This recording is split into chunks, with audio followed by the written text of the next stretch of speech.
For the next section, as you can see from here, we're going to be having a discussion around coaching for social impact. And for me, it was really interesting hearing what Nick said earlier about his passion for impact for Animas as a company and effecting big change in the world. And I know it was a realization for me quite early on in my coaching journey around how what we do as coaches can be so relevant and have such an impact on so many different areas and so many different groups and communities. And I'm sure there's lots of you out there who may be feeling and have questions around how you might be able to use your coaching skills to effect change and growth in wider communities and groups, and perhaps how you might be able to positively impact social justice in areas that you are particularly passionate about. So we have got a panel of 4 people who are actively working in social impact areas. They're all Animas trained coaches. So I would like you to give a big hand to the panel. If you could come up on stage, please.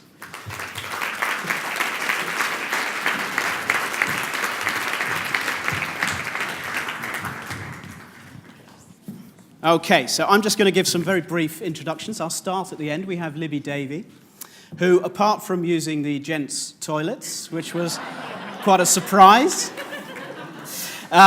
she is a mum, she's a trustee, she's an RSA network lead and founder of a social enterprise called Message Eggs, and also an open Facebook group called Kindred Coaches. Her work extends to organisational development, facilitation, and stakeholder relations, and she's much inspired by the UN sustainability goals and recently moderated a panel at the Social Innovation and Global Ethics Forum at the World Expo in Kazakhstan. Kevin Mascarenhas, do you want to change this or is it still okay? You haven't changed your identity since you read it. No, that's good. Kevin's work centres around themes of co-design, participation and inclusivity. He works with leaders and organisations and communities and is passionate particularly about community development, empowering young people and creating more human workspaces. Oh, lovely, I love that. Then we've got Teresa Wilson, who's got a background in community development and developed as a coach in 2012. And after about a year of coaching, she discovered a local charity that was doing coaching work within women's prisons. And she started volunteering for them. And now she still works with that charity, both in a paid capacity and a volunteer capacity, but is also setting up her own initiative and project aiming to coach women through the gate. And last but by no means least, we have Dimitra Gianni. And Dimitra works as a coach with young entrepreneurs who come from vulnerable backgrounds. And she helps them to build confidence, soft skills, and the knowledge that they need to launch business ideas and break the cycle of poverty. So that's just a brief introduction. So what I'd like to do first is just ask the panel a question which gives you the chance to elaborate a little bit more around who you are and the work that you're doing. So we shall start here with Dimitra. And the question really is, what is it that you are passionate about? And how are you using coaching for social impact in your work? Yes. So hello, everyone. I'm Dimitra. Well, I'm very passionate about well-being and mental health. That's my passion. I started making sense of my experiences in life just a few months ago, after I had been coaching for a year and a half, more or less, where I realized that every time I did something in my life, the common theme was well-being. And I realized that while I'm working with young entrepreneurs and I help them to start businesses, so the very, let's say, shallow outcome is someone has a business, but the deeper outcome of that is someone becomes confident to take control of their lives and create something that they want to create, and that comes from their heart. So having taken into consideration what has happened in my life and what I've seen, that other entrepreneurs around me need in life, and this is mostly things around building confidence, having people skills to drive your business forward, but at the same time staying sane in business, staying well. This is what I'm doing, and this is what drives my business. That's lovely. So taking these young guys who've got a real drive, but not the know-how or the personal skills, perhaps, because of their background, in order to be able to move that forward, and helping them along the way with that. Yes. Yeah, that's lovely. Yeah. Brilliant. Thank you. Well, same question to Teresa, please. I'm hoping that I can speak because I think none of the muscles in my face work and my heart is racing. So Okay, don't worry. You're just talking to me. There's nobody there. So I suppose, in a nutshell, I'm passionate about helping people realise that they don't have to just be stuck with where they are, that there is more than, that they can go beyond. It's what drew me to community development. And I came to coaching because there was one particular group of women that I was working with. It was a confidence building program that I was running with them, getting them to tell stories about their lives using media. And I just fell in love with them. And as the course came to the end and I had to stop working with them, I felt I was really just starting to connect, to make a difference. And they'd opened up and shared so much with me. And I knew that one of them was going back to a relationship where she was being beaten up, and I knew that another one, who was considering working and she'd never worked and nobody in her family had ever worked. There were these seeds of potentiality, and I had to stop working with them.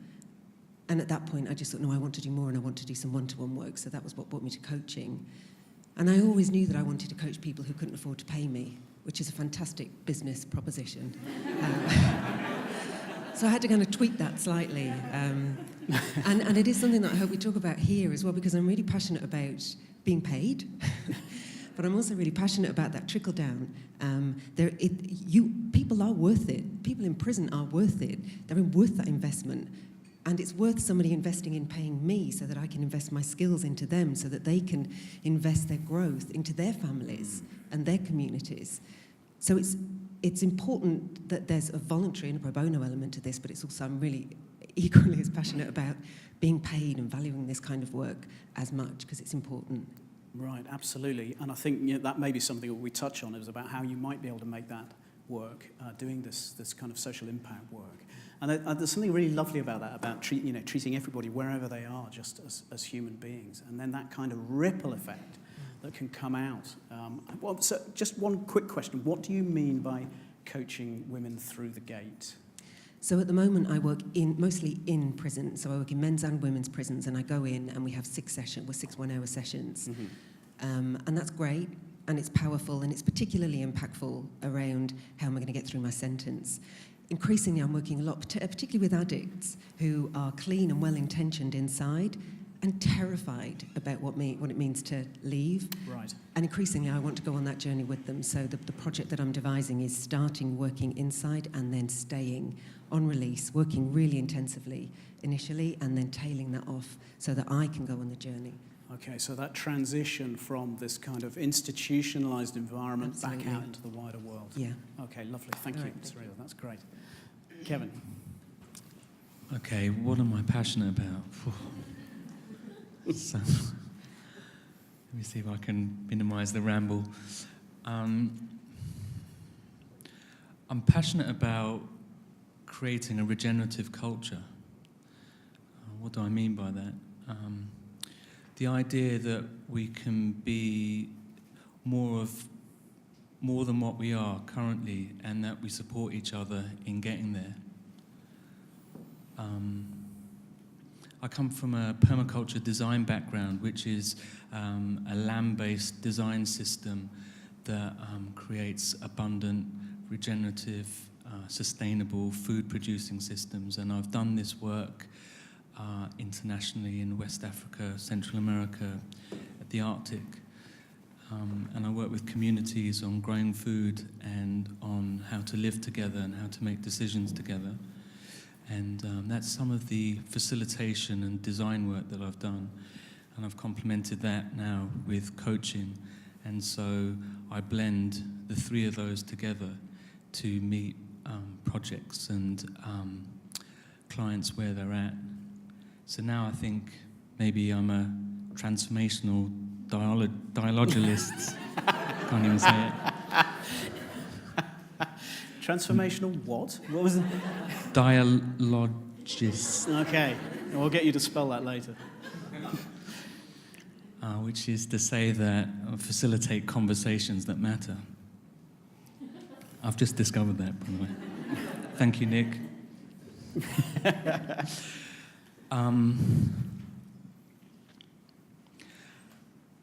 from that perspective, I take a systemic view in the work that I do. So it's how looking at the ecosystem of opportunity for change. And then I seek to find ways of making small changes for large impact. So the coaching program that we did with the Wilderness Foundation and Animas coaches brought together 15 coaches, a bunch of young people at risk, so highly challenged in their lives thus far, and supporting them on a journey of their transformation. And we did that after they'd come back from being out in the wilderness together, and exploring what they experienced. What was interesting was the CEO had worked with coaches before, but they were goal-focused coaches. They used the GROW model, and it just couldn't meet the young people where they were at. And we, Animas coaches, as transformational coaches, were able to support them on more of a journey of emergence to see what came up for them as an experience, rather than to try and get them somewhere forcefully. And in my work now, I'm trying to think, how can I scale what I do? So I've just started another project, internal coaching for an organisation, something similar to what you've heard of earlier today. And I think that what's key for me is how can we create impact with the small changes that we make, and then how can that ripple out? So I'm constantly thinking about the ripple effect of how can we transmit this out further through the work that we do.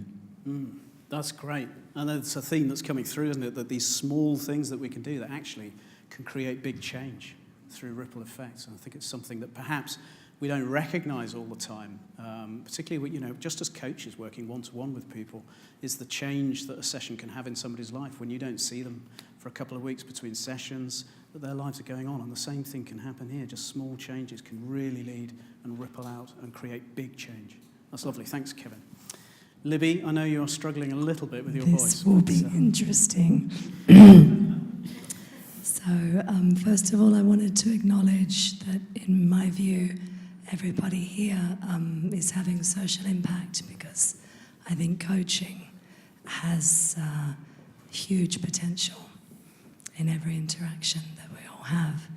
So what I'm passionate about is the potential of humanity to save itself.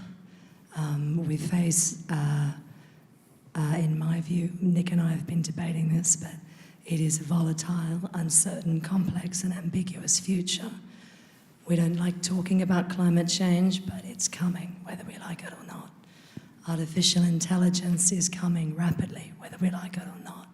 The future is coming. So what I'm passionate about is us all working together from inside out and across the board together to build more and more strength and resilience, more connections to face this future together. And I think the way we're going to do it is in rooms like this. We're going to do it throughout organisations that we're in, that we join, that we worked with. And I think we're going to do it by staying hopeful, even when the future can look very shaky. We've just come back from an interaction with 10 Anamites, 10 amazing people who went into a school that I've got a connection to called the United World College.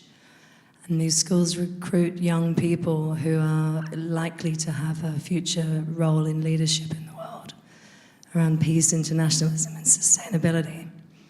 And what we experienced was what Hedy Einsick talks about in her book, The Future of Coaching. I think what we experienced, and I'm still recovering from the experience, was the canaries in the coal mine. So right now, young people are in a terrible state of anxiety, and self-harm is the new normal. And we're all creating this world together, and we have to work much more intelligently and compassionately to shape this future together so that they're not so anxious about it. And there's no point saying they have to do it. We have to do it together. So I'm not going to say too much more, but I invite you to, just stay in touch. I think the work is to connect with ourselves, with each other, and with the earth, and to create a better future. And I just want to say how incredibly grateful I was to the 10 women that joined me in the last 48 hours because it was really something. And I think when we join together, we can do amazing things. Thank you. Oh, great stuff, Libby. Well done. Absolutely. And I love that idea that when we come together, so there's a group of people who've gone out to effect change. And you effect change outwardly, but also inwardly. I mean, the impact on you and the passion with which all of you have talked about your various things. You know, we can do this to create change in ourselves as well. And the impact we can have going out is just fantastic. So you've seen the passion. You've heard a little bit about what it is these guys are doing. This panel is yours now. So any of you out there who've got questions around this work or questions around your own ideals about how you might work moving forward, here's your opportunity to ask questions of the panel. So who has got a question? We've got Lorraine there. Hello, thank you very much for a really interesting and varied skip through your areas. My fundamental question about working on charitable, voluntary areas is making money. I find I have a big conflict at the moment about things I could do as a coach, and again, this might be my own stuff, and all the voluntary and really interesting projects that I'm already involved in and the time it requires. So how have you fitted a circle into that square? Okay, so it's an interesting question, isn't it? That this idea around perhaps our altruism and our impact work, but our commercial need to make a success of our coaching practice, to make it pay for us. I'm going to put that one to Teresa first, because you raised that in what you were talking about earlier. So how would you answer that point? I've been thinking about it a little bit in terms of how I might express it, and in the simplest way is to say that if you're trying to sell a product and the product is coaching, often this world will tell you that it's broke. So the criminal justice world is skint. There isn't a penny. But the criminal justice world has an awful lot of problems, and coaching is a way to kind of, it offers a solution to many of those problems. And so when you can kind of package up your offer through that sort of paradigm, then it really changes the conversation. And I think that's true across the board. We also work in the community. And so it's just really understanding the commissioner's needs. What are their needs? What are the problems? What are the issues? And if you start having conversations in that way, coaching is just, it's a real underpinning thing. So organisations will do the work that they do, and then coaching can come in and just make everything kind of work better, faster, smoother, get quicker results, get better results, deeper results, faster change. So I think if you have that mindset, you go in with an expectation that it is worth it, it's really worth it, it's of value. You're not going to let go of the fact that it's of worth, and you know it's really important to hold the value, and then doors will open and people will start paying. That's been our experience. Right, because you have to an extent. I mean, I think you said to me that certainly that pay was all you were getting when you were working for the women's charity at that time. So the paid work you were getting, that was your complete income. Yeah, it's so been you my found living. a way to make that pay. Yeah. Was that something that they as an organisation offered you, or was that as a result of a dialogue? It's that beautiful thing that's been kind of echoed so many times today. If you step into the nothingness, if you step into with an intention, something always emerges. And so I'd been volunteering for them. I left my job, and they said, "Oh, we could do with somebody to, just look after this project." And so I took that on. And then contracts emerged, and I was in coordination for them, I was doing coaching for them, and it just hasn't stopped. Right. And now, I'm at the point where I want to step off and develop some of my own, because I have that absolute faith and confidence that there is money out there, there is income, and there is a living from doing work that is your passion. Oh, that's lovely. And so an attitude of yourself has helped in that role. Yeah. Okay, lovely. Thanks, Teresa. Libby. I'll try and be practical, but I will be a little bit philosophical as well. So, coaching is not my only source of income. I do organisational development work, facilitation work. I have a house. I rent rooms in my house if I need to. I know where the levers are. So I can be very practical about it. So I also work on a sliding scale. So I work with very high net worth people, down to people on benefits. So that enables me to have some choice about who I work with. The other thing is, I think money is just energy, so we attach a lot of meaning to it, but really what we want is for it to flow through us and for us to get our needs met on the way through. So if we don't get too constipated about it, then it can move around the way it needs to. So that's where, personally, I have an interest in the redistribution of global wealth because it's very inequitable. And I'm starting to work more and more with the world of high net worths because they've got shit tons and they're not that happy. So it's not necessarily the answer. And what they know around gross domestic happiness now, the economists are saying, you know, above a certain level, it's not going to make us happier. So I think we're all going to be happier when we redistribute it and when we get our basic needs met, but we have to know what they are. And I hope that helps answer your question a little bit. I did lose my house once years ago by being too altruistic. I'm not going to do that again. Yeah, so that recognition that we, as coaches, have certain basic needs. And as I think Nick said one day, once you take money off the table, so how do you take that money question off the table so that it isn't a concern for you and it allows you, frees you up to do your best work when you've got your basic needs met? Yeah. Kevin, do you have a... Yeah, great. There's a fabulous organisation out there called 1% for the Planet. This is where large corporations are shaving off 1% of their profit and then returning that back to be used for climate change work. And we can also work in the same way. So the way that I'm working is that I'm working up and down the scale from entrepreneurs and single business owners and doing social impact projects all the way through to global corporates and then charging at a different scale. So if you can find a balance, you know, let's say from the 80-20 rule, if you're looking for paid work for 80% of your time, you can shave off some of your time and dedicate that to a project or a cause that you love. That's one way to engage. Another way is to also find ways of your work supporting the other. So is there a niche that you're working with, or is there a particular way in which you're working that you can test by working with clients for free that then provides you an opportunity to make a social difference, and then transform that into a possible potential paid engagement with a client that has the money to pay for it. So one subsidizes the other. Yeah.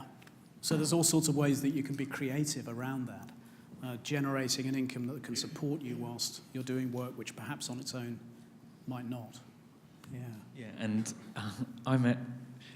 my journey has been from working in investment banks to having such an allergic reaction to being in that environment, to doing everything on a social cause basis, to the point where it really depleted me.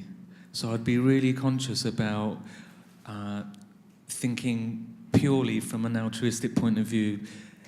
Good design would dictate that you take care of yourself, your needs first, before you step out into the world and say, I've got something to offer.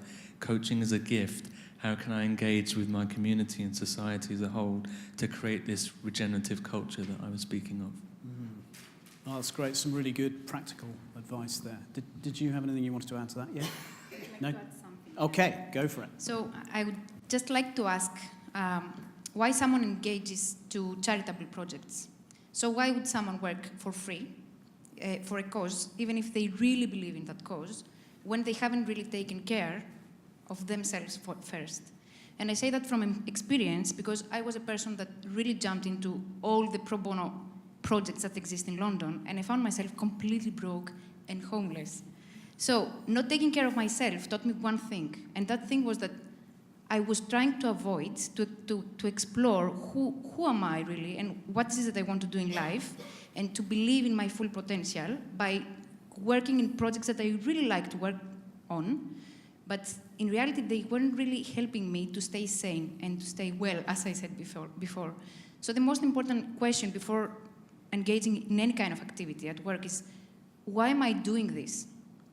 Is this aligned to my why? Is this because I truly believe that? But what is it that I put at risk when I'm doing something that, might be charitable. It might be a little bit of a weird question to ask, but that's my experience.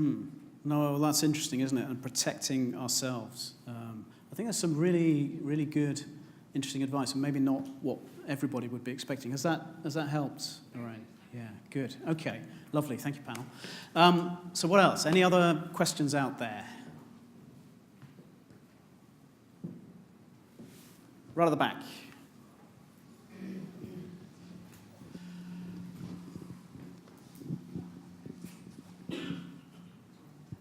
I could do.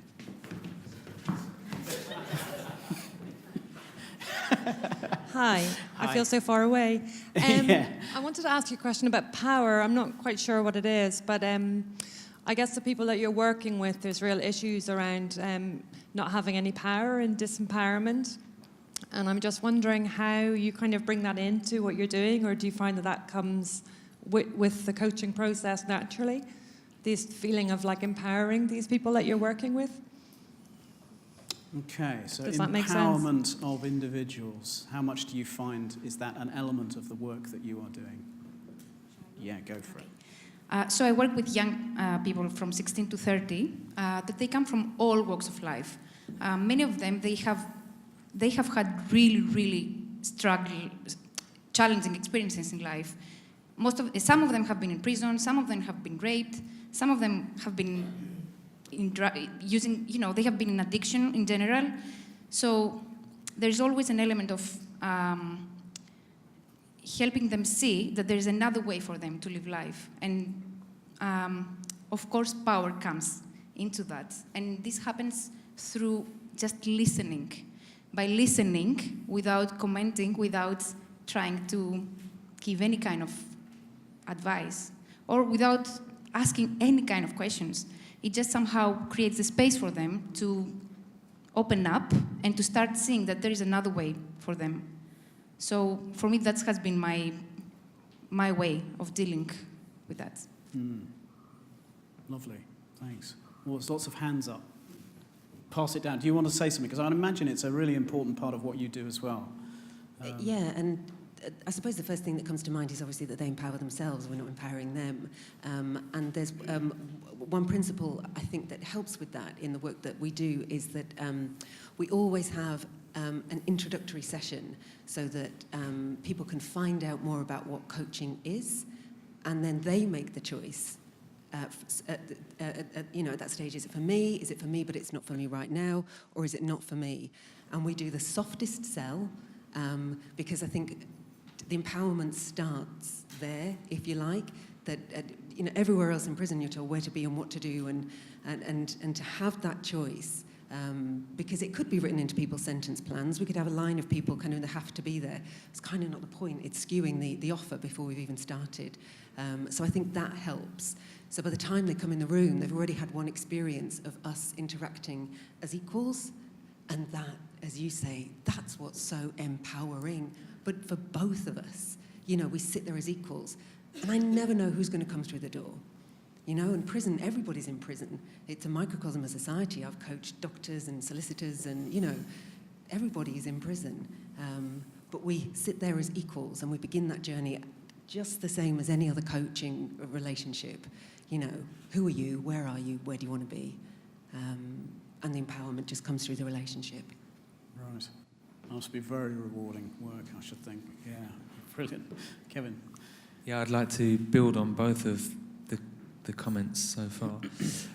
For me, when I think of power and the power dynamics that can play out in a relation between two individuals, that's what we're talking about. It's the relational space. How do we set up the relational space in such a way as you can dissolve that power that could potentially be in the room?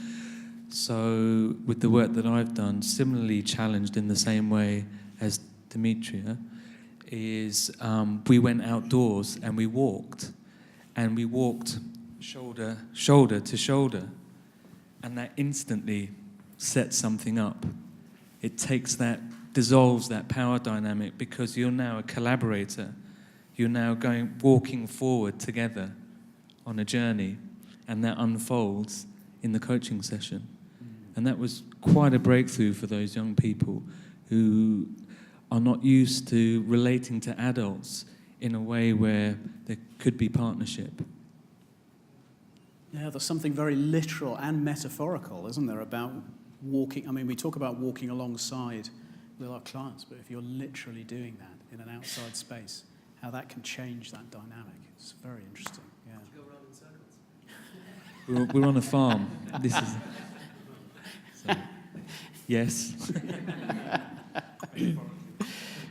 I just think it's such a good question. I think power is going on all the time. And when we notice those dynamics, it's very, very helpful. Because like money, it's another form of energy. And I liked how Eckhart Tolle described that there were, at least two types of power. One is the power that we might use over somebody else, and the other is the power that's infinite, that everybody has access to. And one of the things I love about coaching is that it really just is about empowerment. And when we remove those blocks, we feel that infinite power. And when we share that power around, then the whole world can rise up. That makes me think of group work as well. And I have got an example, sorry. I was just thinking, I had a client, she's a senior philanthropy manager for Women International, who help support women to rebuild their lives in post-conflict zones. And it was just amazing. I literally cold called this organisation. It's in the learning zone. I put the email exchange up because I'm so purpose-led. And it just led to the most amazing relationship. So I spoke to her. She had 6 sessions and really moved through so much into her new role. And then I just checked in with her last week, and she had just been back to Rwanda with some major donors to take them on a tour of the power that they had, the power that they were sharing through their money and their love. And she said it was completely different because of the coaching that she'd done. She could be with her own emotion. She could share her emotion. She didn't have to hold it all in, and she felt really resilient, and she knew how to fill her own well up.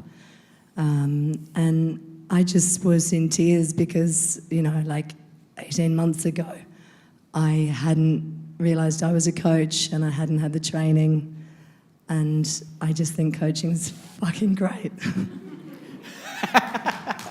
Thanks, Libby. Thank you, Emma. Is that okay? Yeah? Yeah, it's really good. Thank you. I kind of know it all in theory, but it's just really nice to have it, to hear it. I work in health, and my job is to influence policy upstream about power distribution and stuff. And when you see it, at an individual level, it's just so amazing. So thank you. Oh, great stuff. Good. Okay, we've got time for more questions. Who else has got a burning question they'd like to put to this panel? They're only here today. Yes, we've got a question here. Come on, Ivete, come on. Run. Time is money.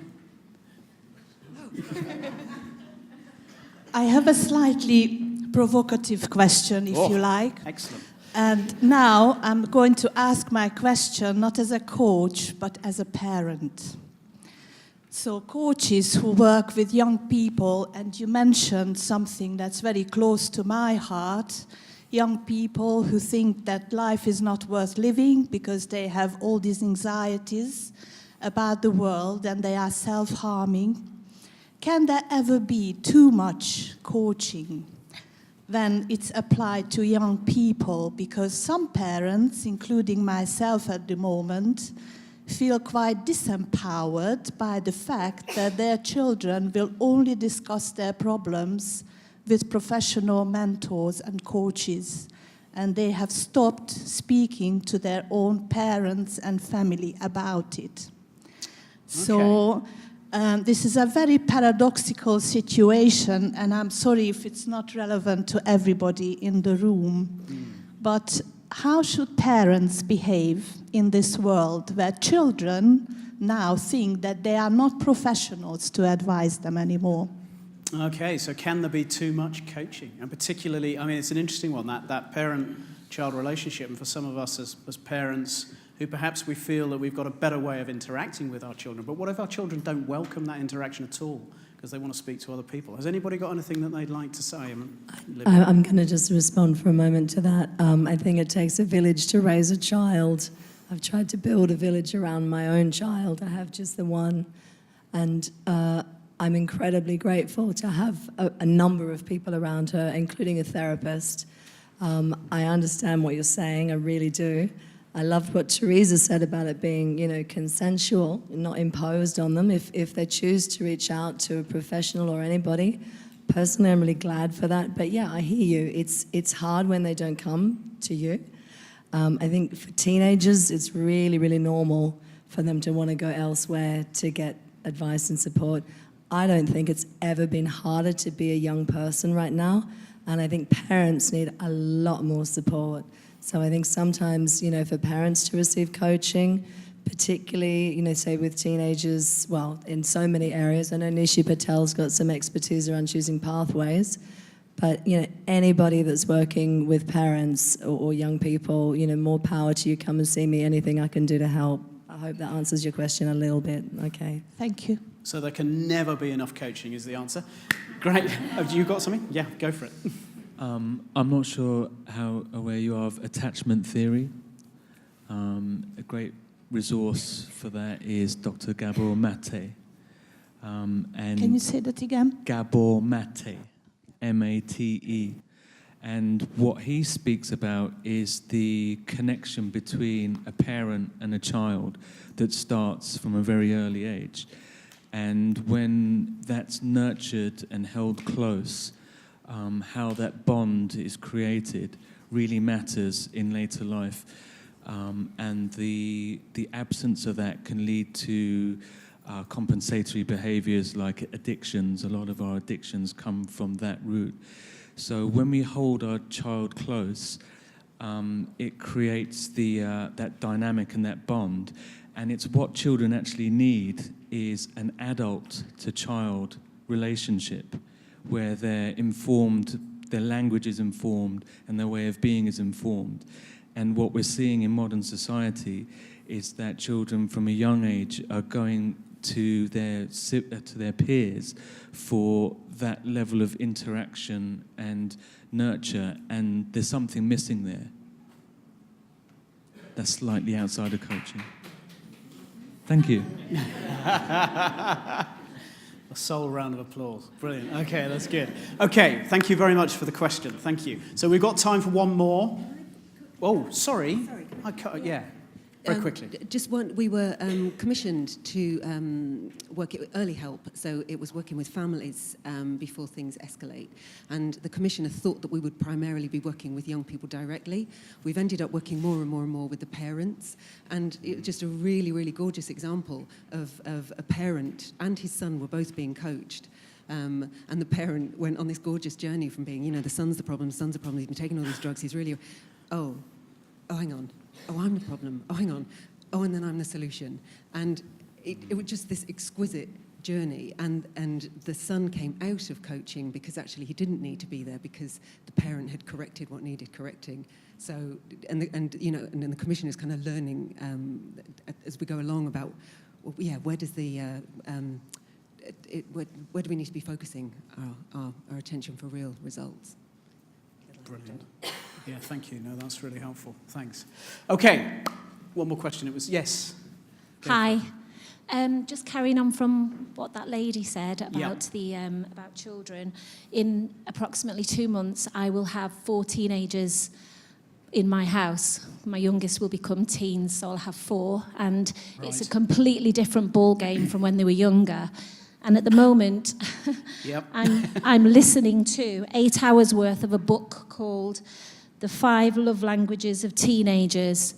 It's an audio book. It's about 8 or 15 hours long, and it's absolutely fantastic. And it really, really teaches you how to connect with your teenager so that you, as a parent, feels empowered to start speaking to them again. Okay, sorry, just say that in the name of the book again. It's called The 5 Love Languages of Teenagers. Okay, good. So there's a book called The 5 Love Languages. This is obviously an iteration of that, dealing specifically with teenagers. So 4 teenagers in your house. That's going to be very interesting. Yeah. Yeah. What mix of sex are they?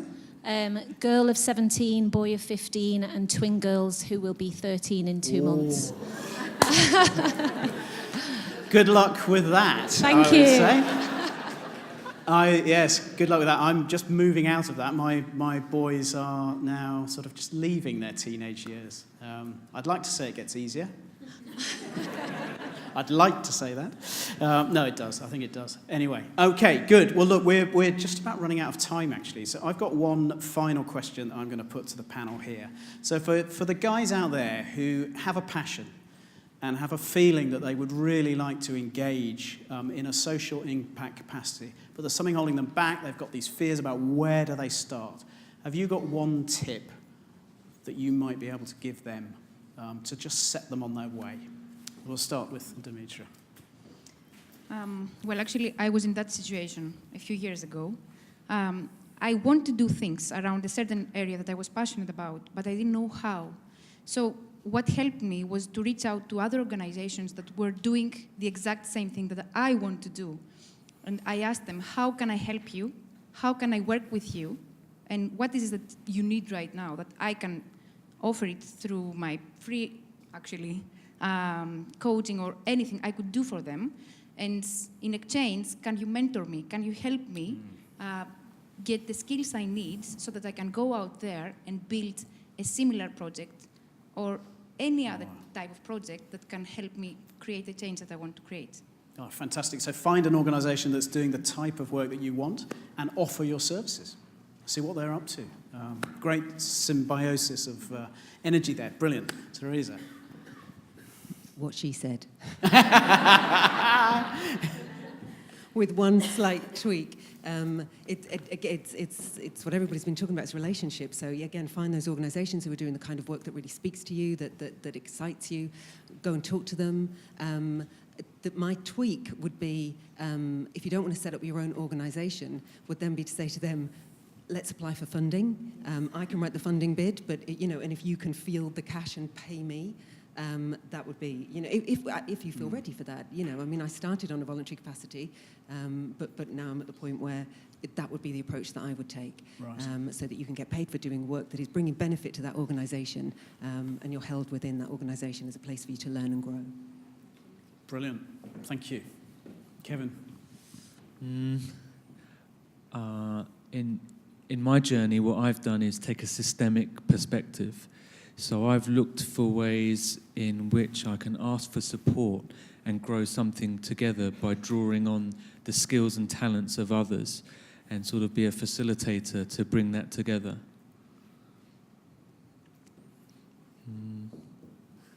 So is that a tip? How can I condense that? Ask for help. Build a team around you. Draw on the skills of others, and connect with passion to the cause that really fires you up. All right. And when you do your call, come from that space. Yeah. So no man or woman is an island. Get out there and work with people who can help you with your cause and collaborate. Excellent. Which is the perfect introduction to what I was going to say, which is get really clear about what you care about. If you know what you care about, the rest follows. So when my girl was a baby, it was about early years. When my mum died, it was about end of life. So whatever I most need to learn about, whatever I'm involved with, whatever I'm most passionate about, that's where I go. I follow my nose. And if you're not sure what you're passionate about, then it's maybe about, just listening to yourself. So it's always good to have good reflective habits in your life, whether it's the morning pages or the artist's way or having a coach or going for walks. If you listen to your heart and your why, then it will become clear what direction you want to take your energy and your passion in. So if you've got a conflict between the head and the heart, always follow the heart. That might be what you'd say. I'll listen to your gut even more so. You don't want to listen to my gut. Anyway, on that note, I would like to say thank you to the panel. It's been brilliant. Some really interesting discussion there. A big round of applause, please, for these guys. You are free to go.